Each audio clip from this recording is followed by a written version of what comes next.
तो छगन भुजबल मंत्री बन सकते हैं, ये सूत्रों के हवाले से बड़ी खबर आ रही है। वहाँ मिलो सर, आप एक सीनियर पोजीशन रह चुके हैं पार्टी में, एक बार फिर से तस्वीर बदलती नजर आ रही है। क्या मिलेगा एनसीपी को, क्या मिल रहा है अजित पवार को? सगळ्यांना शुभेच्छा। तो ये बीजेपी के एक सीनियर लीडर हैं जो जिक्र कर रहे हैं, एनसीपी के कुछ मंत्रीगण हैं, उनसे बात करने की कोशिश। बीजेपी से शामिल हो रही है, कौन-कौन लोग इसमें शामिल है? क्या इस समीकरण को आप बता रहे हैं? अजीत पवार को कौन सा पद दिया जा रहा है? कितने एनसीपी के विधायक से शामिल हो रहे हैं?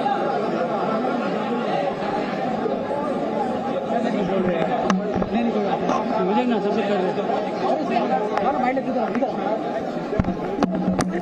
सूत्र बता रहे हैं कि अजीत पवार के साथ 9 ऐसे एमएलए हैं जो शपथ लेंगे। 9 और एमएलए शपथ लेंगे अजीत पवार के साथ। सूत्रों से ये बड़ी जानकारी। अजीत पवार साथ ही साथ एक और सीनियर नेता छगन भुजबल, कुल मिलाकर ऐसे 9 एमएलए हैं अजीत पवार के अलावा जो शपथ लेते नजर आ सकते हैं। छगन भुजबल आपको तस्वीरों में नजर आ रहे हैं। इससे पहले एकनाथ शिंदे को आपने देखा, महाराष्ट्र के मुख्यमंत्री, जो राजभवन पहुंचे। उसके बाद अजीत पवार पहुंचे और अजीत पवार के साथ एनसीपी के नेताओं की एक पूरी लंबी लिस्ट है जो यहां पर पहुंच गए हैं।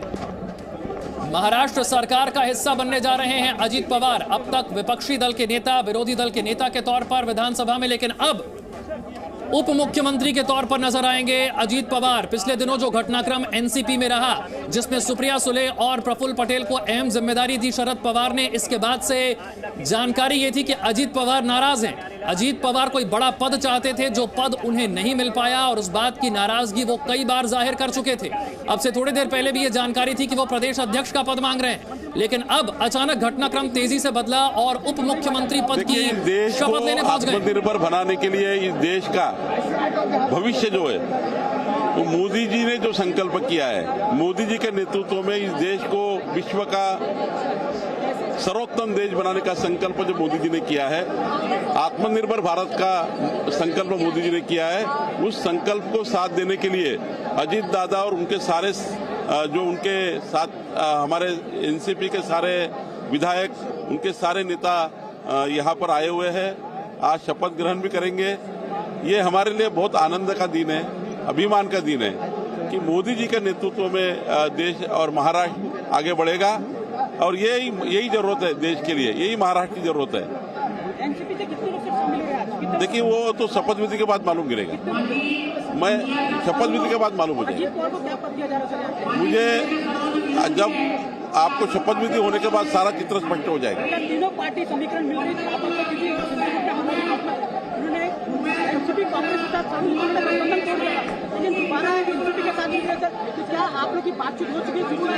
देखिए, आज मोदी जी के नेतृत्व में भारत को मजबूत करने के लिए, महाराष्ट्र को मजबूती देने के लिए ये समीकरण बैठा है और ये अच्छा समीकरण है। ये समीकरण महाराष्ट्र को आगे लेके जाएगा। कितने लोग सब नए शामिल होंगे? ये तो आपको शपथ विधि के बाद मालूम हो जाएगा। शपथ विधि चालू हो जाएगा।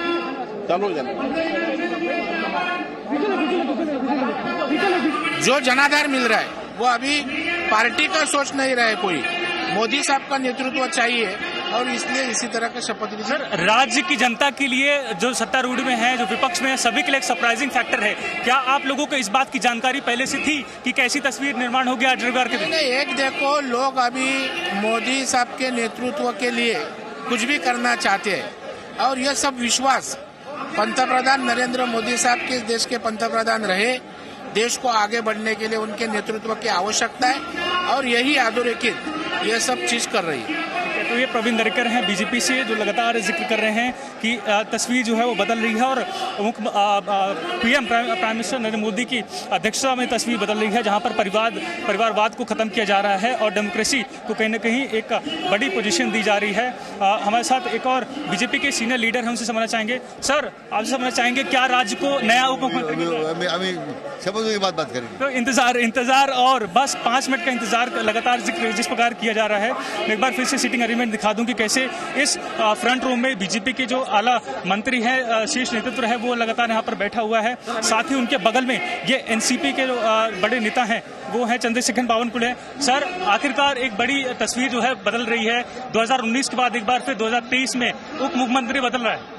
देखिए, मैंने कहा था कि महाराष्ट्र में पार्टी में बहुत फेरबदल होने वाले हैं और आज बहुत आनंद का दिन है। बहुत उत्साह का दिन है।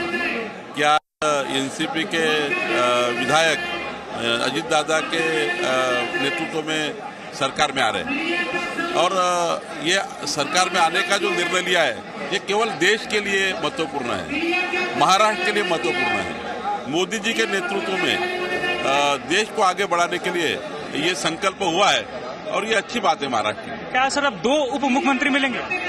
जो भी मिलेगा अभी मालूम हो जाएगा, लेकिन ये देश के लिए और महाराष्ट्र के लिए अच्छा सर है। सभी के लिए एक सरप्राइजिंग फैक्टर रहा है, अचानक से मीटिंग होती है और इस प्रकार का घटनाक्रम सामने आता है। क्या आप लोगों को इस बारे में जानकारी? जीवन में ऐसे राजनीति में क्षण आते रहते हैं। फिलहाल जो हमें आदेश दिए जा रहे हैं कि यहाँ पर बड़ी ही जल्द राज्यपाल रमेश बैस जी यहाँ पर पहुंचने वाले हैं और इसी के चलते जो सुरक्षा व्यवस्था है वो बढ़ा दी गई है। लेकिन तस्वीर अपने आप में कई सारी जो चीजें हैं वो बयां कर रही हैं।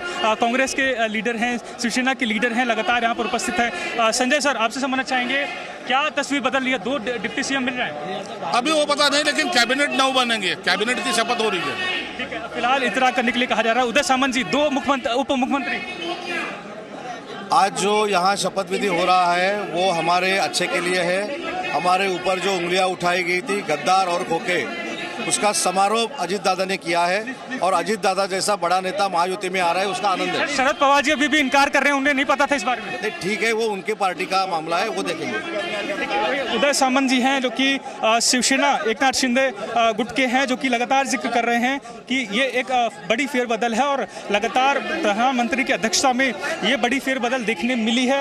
अब इसको लेकर लगातार हम जिक्र कर रहे हैं कि कैसे शरद पवार जी इस पूरे चीज़ों से इनकार करते नजर आए हैं। लेकिन जो नेता हैं शिवसेना हो या एनसीपी, उनके द्वारा लगातार ये जिक्र किया जा रहा है कि ये एक अंदरूनी विषय है। इसको लेकर शरद पवार को चिंतन करना चाहिए कि उन्हें पार्टी में इतनी बड़ी गतिविधियों को लेकर जानकारी कैसे नहीं है। अब ये एक बड़ा सवाल फिर से खड़ा करता है क्योंकि लगातार हम देख रहे हैं जब उप मुख्यमंत्री ये बयान देते हैं कि पिछली बार यानी 2019 में जब शपथ विधि हुई थी अजीत पवार के साथ, उस दरमियान भी शरद पवार की जानकारी में हुई थी। हालांकि उन्होंने आखिरी पलों में जो अपना स्टैंड है वो बदल लिया था और एक बार फिर से वही तस्वीर हमें देखने मिल रही है जब एक और शरद पवार इस पूरे घटनाक्रम से इनकार कर रहे हैं। वो बयान कर रहे हैं कि इस बारे में उन्हें कोई जानकारी नहीं है।